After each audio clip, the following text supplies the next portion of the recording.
Top 5 Greatest Christmas Movies. At this time of year, we look forward to watching classic movies that somehow still resonate with us. Many of them are based on themes of goodness and giving, and the best ones keep getting remade and for some fall short, but there are those remakes that are pretty good themselves. So, what movies make us feel the best during the holidays? What movies bring the idea of giving and of peace to our souls as we watch in celebration of whichever your particular culture follows?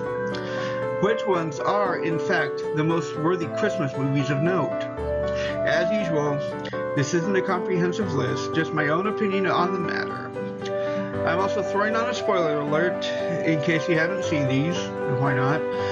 So grab a bowl of popcorn, sit back, relax, and let's get started. Number 5. White Christmas. This movie starts near the end of World War II when Bing Crosby's character is trying to entertain his platoon as the general drives up. He tells them that he has to leave them all in the hands of someone else, and they sing him a farewell song just as an attack begins. Bing's character is saved from a falling wall by none other than Danny Kaye. Perhaps the only clown colorophobes shouldn't fear at all. As it is, Danny's character uses it to play Bing up, and the two form a begrudging partnership in show business back in the States. They make it big and have an entire troupe ready to perform. They send everyone home for Christmas as they go and watch a new possible act for the show. Two sisters who are both very beautiful and very talented. They are auditioned and are asked to join the troupe when they announce they're going to Vermont to perform at a local hotel. Danny and Bing join them, saying they're going up there anyway. When they arrive at the hotel, they find it barely squeaking by, with their old general being the one behind the scenes. He welcomes them, of course, and they hire the sisters to perform, but the hotel is barely squeaking by and is about to go under.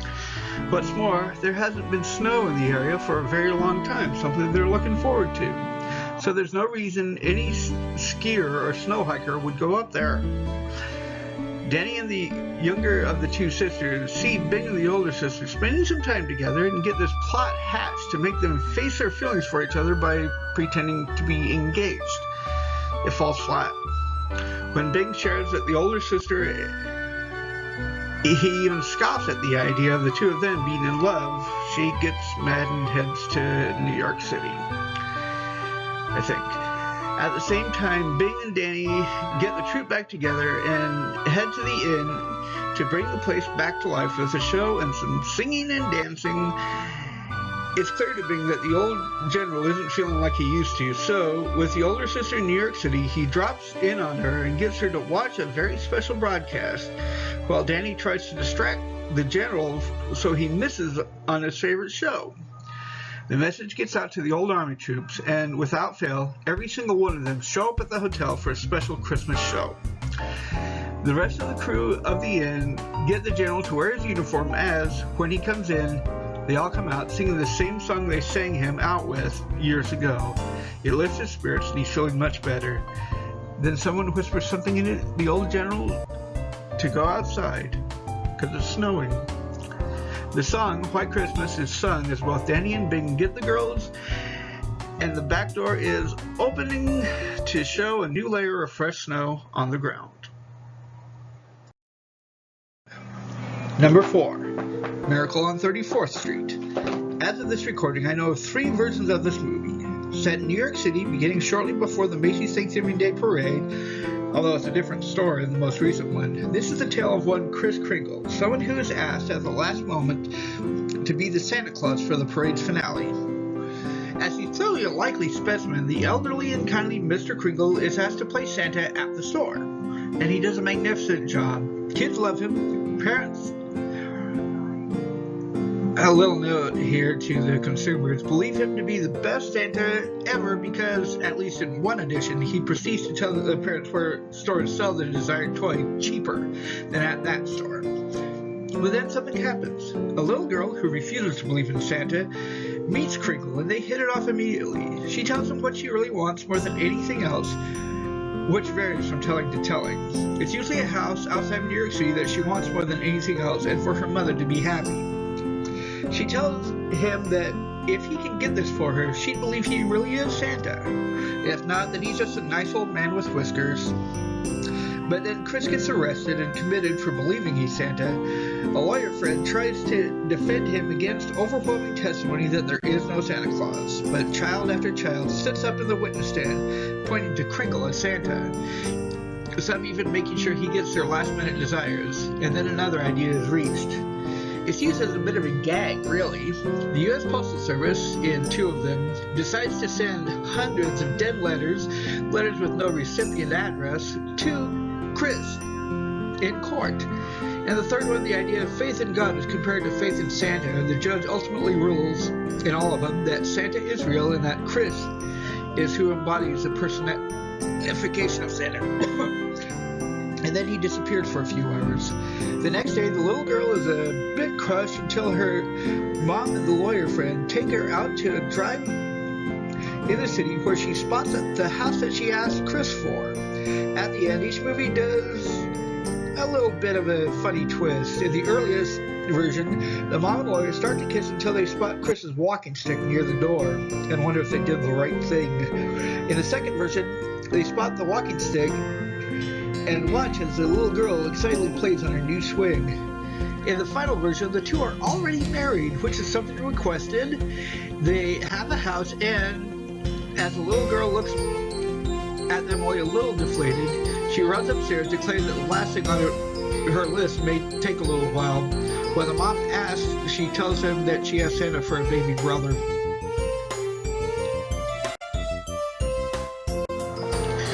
Number 3. Dr. Seuss's How the Grinch Stole Christmas. I do have to give props to the brilliant minds behind this Seussical Tales transformation to the big screen. I'm sure we all know the story, how the Who's of Whoville were basically terrorized by this green thing just north who hated them and their liking of Christmas. He gets the idea to go and steal every Christmas thing in town. While I know there are some that would say the cartoon version is better, and I will admit that the longer version of Mean One is definitely more fun, there's a little extra something that the movie adds to it. So I'm going to go ahead and say how it went about by telling you about this Ron Howard and Jim Carrey epic based on the cartoon with a living cartoon doing it. Cindy Lou Who begins to have some doubts about what Christmas is really about. Question she has no answer to while the Grinch comes down in a goofy Who costume to wreak some havoc in the town. She wonders why the Grinch is so bitter and begins to ask questions, and the recording she made had a few rather eyebrow-raising moments for adults, while some of the humor ran right over the kids' head, we hope. It's clear one Who, Martha May Whovier, had a crush on the Grinch as they were children, and the other, a bully to the Grinch, eventually became mayor of Whoville. The Grinch makes Martha May a special Christmas present, a tree topper, as he tries to shave off his whiskers none too successfully. So the Grinch exiles himself to Mount Crumpet with only his dog as company, and he's none too friendly to the dog either. Then Cindy Lou shows up and invites the Grinch down to be the holiday cheermeister in honor to be at the head of the Who holiday celebration that I'm afraid to try and spell. After a bit of self-argument, the dog, Max, eventually sends him into town. At first he's disgusted by things, but then he really becomes embellished in the celebration, clear up until the mayor gives him an electric razor, one that brings up the old resentments. Also, he asks Martha May to marry him. The Grinch then goes on a terror spree, burning down the tree in the center of town and driving in a very small car to try and get away. He manages to make it before they bring in a new tree. The mayor takes over with a much better haircut, and the Grinch is left even angrier and more spiteful than before. He watches them all as Santa comes in, then begins his infamous theft. He builds a rickety rocket sled while singing a shorter version of Mean One, or at least I think it's Jim Carrey singing. He plays the role of Santa when Cindy Lou comes down and he is forced to improvise. She wishes the Grinch a Merry Christmas to be delivered by Santa while he goes around stealing everything he can get his hands on and giving the mayor a real treat when the mayor dreams of kissing Martha May. Let's just say Max is a little traumatized by it. When they wake up, of course, everything is gone, but instead of hearing them weeping, the Grinch hears them celebrating. He realizes he has feelings that he's been ignoring, that he really does want to be a part of the community. Cindy Lou goes up to his lair as he tries to turn the sled around to take everything back. The sled just about goes over the edge of Crumpet, while the Grinch laments that they are only toys before Cindy Lou shows herself on the top of the sack and tells him nobody should be alone on Christmas. He saves the toys, and they have a hell of a sleigh ride down the mountain, returning everything. Martha May admits that she's been in love with the Grinch for a very long time. He twists the one bulb to turn on all the Christmas lights in town, and they end up back in the cave for Christmas dinner.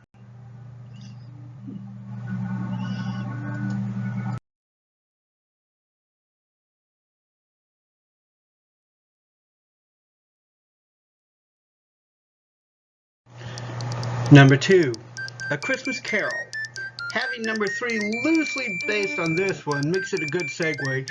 In this one, I'm not going to try and focus on a single retelling of the movie as it's been remade time and time again. The reason I'm not going to focus on a particular version is because the story is so well known that I don't think the spoiler alert even needs to be attached, because if you think about it, there's a part of the story that makes its way into our culture with an epithet of giving to any person who acts surly around Christmas, that of a Scrooge. I will say this, by the many tellings, many add a little extra to the story, sometimes ignoring important parts or adding in entire sequences that were never brought up. Since I've read the book many times, I can assure you that this is about as tight as you can get. The story begins on Christmas Eve, the 7th year anniversary of Jacob Marley's death. There is one that shows the rather pathetic funeral services of Marley 7 years previous, but that's something else. We're introduced to Ebenezer Scrooge, a tight-fisted miser in a poor counting house with a disheveled-looking clerk, Bob Cratchit, being nearly frozen out. 2 businessmen come in and ask Scrooge for a donation, to which he tells them he supports the prisons and the union workhouses that the poor must go to. They are incensed and leave right as Fred, Scrooge's nephew, comes in. He beams a Merry Christmas to his uncle, who wishes the familiar phrase is actually used for the first time, bah humbug. Fred delivers a beautiful praise of Christmas. He leaves, giving Scrooge a welcome to a Christmas dinner, and leaves the place a little brighter until a young boy tries to sing a carol at Scrooge's counting house door, at which he's threatened with a beating. Then Cratchit and he discuss whether or not he needs to be there for Christmas, at which Scrooge begrudgingly agrees, telling him to be there all the earlier the next morning. And then, when Scrooge gets home, he's propelled into the world of the paranormal as his door knocker becomes the face of his old business partner, Jacob Marley. I don't think I need to tell you what that interchange is all about. Let's just leave it that Marley is one of 2 really frightening specters to visit Scrooge that night. So we get to the ghost of Christmas Past, someone who is described as very bright, as if he's meant to be seen as a beacon to the forgotten realms. He's reminded of his days in boarding school, knowing that boys' names as he used to hang around with, and lamenting as the ghost shows him how he was left all alone while they went home for Christmas. That is, until the year his little sister Fran comes to get him. We don't know much about Fran, just that she was a delicate beauty who died way too young, but had 1 son. In fact, Scrooge silently muses that Fred is very much like his mother.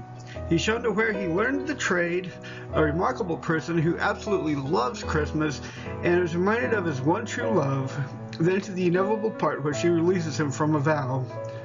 What none of the movies show, but what is definitely in the book, is where Scrooge is shown what he could have had if he kept his promise.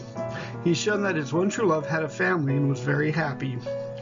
And that's where we get a rather peculiar turn. Scrooge demands to be taken home, that the past no longer haunt him. The ghost has carried a hat that resembles a candle snuffer, and Scrooge tries to drive him under it until he realizes that no matter how much he may try, the past will always be there, always ready to be seen.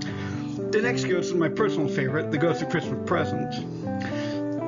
In the book, and in at least 2 of the movies, he's told that this ghost will come the next night, but somehow he seems to sleep a little under an entire day as he's suddenly awoken by a church bell and sees a glowing fire in the next room. He meets the ghost of Christmas Present, a large, jovial fellow who takes him around to see what Christmas Day is really all about. He's shown where some people, poor and destitute, still have some semblance of Christmas, and how his own clerk, Bob Cratchit, and his poor family celebrate even though there's not much, and how Cratchit's younger son, Tim, a cripple, is a source of joy and amazement to his father. He asks the spirit if Tim will survive, to which he gives a glum prophecy before he's shown how Christmas is celebrated all over the world. And that's when he sees that the spirit is aging rapidly and notices two rather deformed features under his robe. He's introduced to ignorance and want, two feral children who cling to him. He asks if there's no hope for them, at which the ghost informs him the same thing that Scrooge informed the two businessmen. The ghost of Christmas Present leaves, and he's met with the most grim specter of them all, the ghost of Christmas yet to come. Basically, and I'm only doing this because this part is already very long, he's shown the result of a particularly unpleasant person who perished in the night. The people he associated with are barely above contempt for this person. It's clear some people have robbed him. But before his identity is revealed to Scrooge, he has to see some feeling about that person that any have towards him. The only one he can be shown is happiness. So he asks for something more emotionally based and is shown what would have happened when Tiny Tim, Bob Cratchit's still son, dies. And then we know what the headstone in the grave says. When he awakens, he soon figures out that he hasn't missed Christmas Day at all. He gets a boy that passes by his window to go and get a huge turkey, pays a boy, pays a poultry person, pays for the cabin to deliver it anonymously to Bob Cratchit so they can have a real feast. He goes about basically trying to atone for his abominable behavior the day before. He goes into church, meets the two businessmen, in which he whispers what can only be assumed to be a large amount, complete with back pay, and goes to his nephew's home for dinner. In one of the movies, he even asks Fred's wife to forgive him, which she does. And then Cratchit is late the next day, at which point Scrooge completely dumbfounds him with a promise to raise his salary and look after Tim. But while the story, Scrooge becomes a different person because he's shown what doing good can do. What movie can top that timeless tale? Which movie featuring another miserly character makes it to the top? Which movie, surprisingly, with a lead actor that wasn't sure he wanted to do it, is the most influential and heartwarming movie of the Christmas season? Number 1. It's a Wonderful Life. In fact, James Stewart had been given a number of starring wartime roles, and he really didn't want to do, and took up the offer from Frank Capra, even though he didn't see the point of it. The story starts with a lot of people praying for George Bailey, the main character, and the prayers reaching heaven, where two angels apparently are discussing what to do about it. Then in comes Clarence Oddbody, a wingless angel, and they tell the story of George Bailey. It starts out simply enough. George has an after-school job where he helps a pharmacist out. There's a wish-granting cigarette lighter or something like that. We're shown where he jumps in an ice hole to save his younger brother, losing hearing in one ear. As a couple of girls around young George's age come in, one of them, Mary, whispers in his bad ear that she'll love George forever. Then George sees the pharmacist make a mistake in filling a prescription because he's distracted about some bad news. He tells George to deliver it, but George doesn't, and he brings it back where the old man gets mad at him, and George tells him the prescription was bad, which was proven. We're shown that George has a large wanderlust. All his school pals soon move away from town, and George is forced to stay at a high school reunion. He's reintroduced to Mary Hatch, who has turned into a beautiful young woman. They try to win a dance-off as someone opens the gym floor to the pool below. George and Mary are walking home, both clad in second-hand clothes, when he's met with a rather particular opportunity as Mary is forced from her bathrobe and hides in a bush. George is trying to figure out what to do about it, but it's not really edgy at all, given that it was put out in the 1940s. He then gets an announcement. He gets the news that his father had a massive stroke and has died. After that, the stakes get deeper.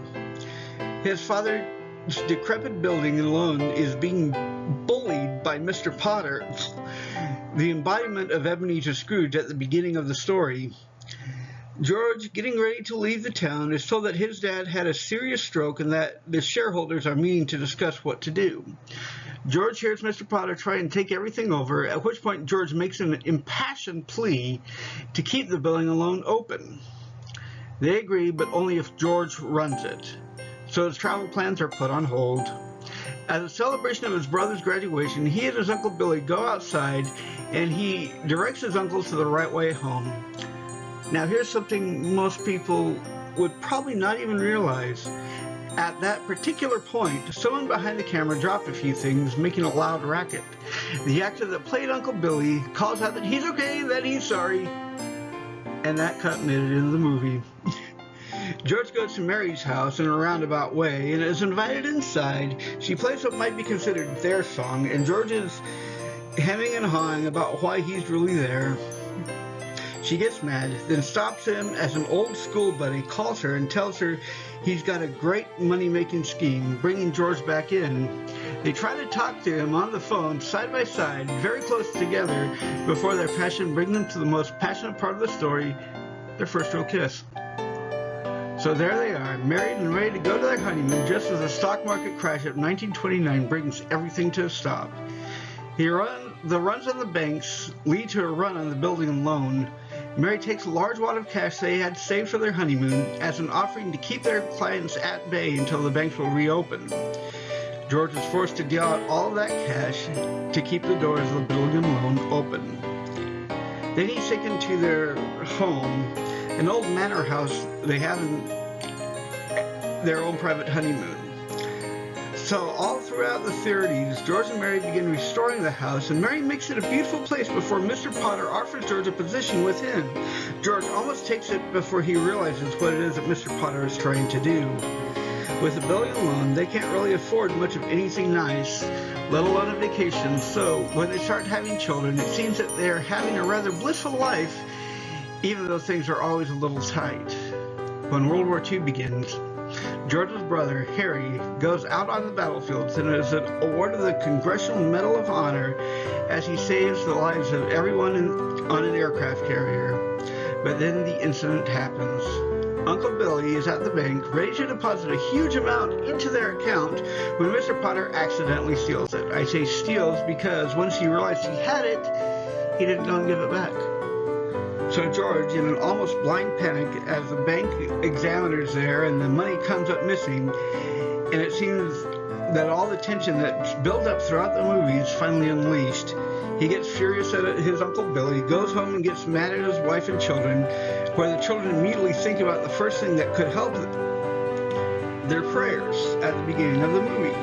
And George ends up in a bar where he gets into a tussle with the husband of one of his kids' school teachers because Zuzu didn't want the petals of her flower damaged and caught a slight cold.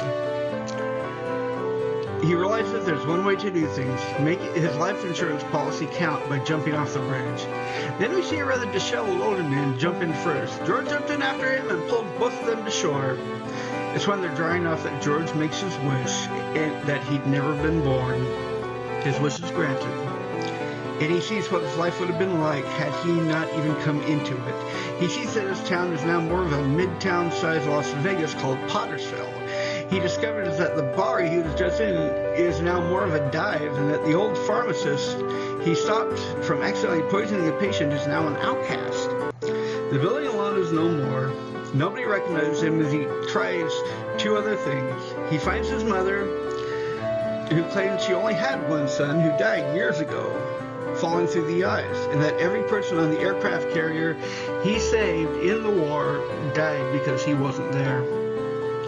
In other words, if you haven't figured it out, George was indirectly responsible for saving all of those lives. Finally, he asks to see Mary, who is an old librarian who never got married. His lunatic claim that she's his wife brings him back to the old bridge, where he pleads first with Clarence and then God to make him live again. And then here's where this movie gets to mark at number 1. 3 memorable scenes as he realizes he's back. The first is his running down Main Street, wishing everyone and everything a Merry Christmas, even Mr. Potter, who wishes him a Happy New Year in jail. Writing this now, the scene is somewhat plain in my head, so you know it's memorable. The second time is when he runs home and up the stairs at his kids, seeing their dad is okay, come and gather around him with his face trying to look at all of them at once. The bank examiner is there to collect on the debt owed right before Mary comes in with a huge grin on her face. A basket is set in front of George as all of his clients and all of his friends come and deliver as much money as they can to help out. This is where the third one happens, where George is holding one of his daughters and in the other arm around Mary. When his kid brother comes in, the news is good all around as the bank examiner tears up the arrest warrant and puts in the basket with his own small donation. And his kid brother, the hero to many because George was a hero to him, raises a glass to George, the, quote, richest man in town, close quote. At that, so that's a bell it. on the Christmas tree Please rings, like and subscribe. You have no idea how much every it time helps. the bell rings, And tell me what part of any movie on this list, or even another movie I didn't mention, is your favorite. inside. I wish all of you a man Merry is a Christmas, failure. and for those who don't celebrate it, a Happy Hanukkah or Joyous Kwanzaa. Be safe and driving if you're going somewhere, and the same for flying. And I'll see y'all next time. Man, this is a long one.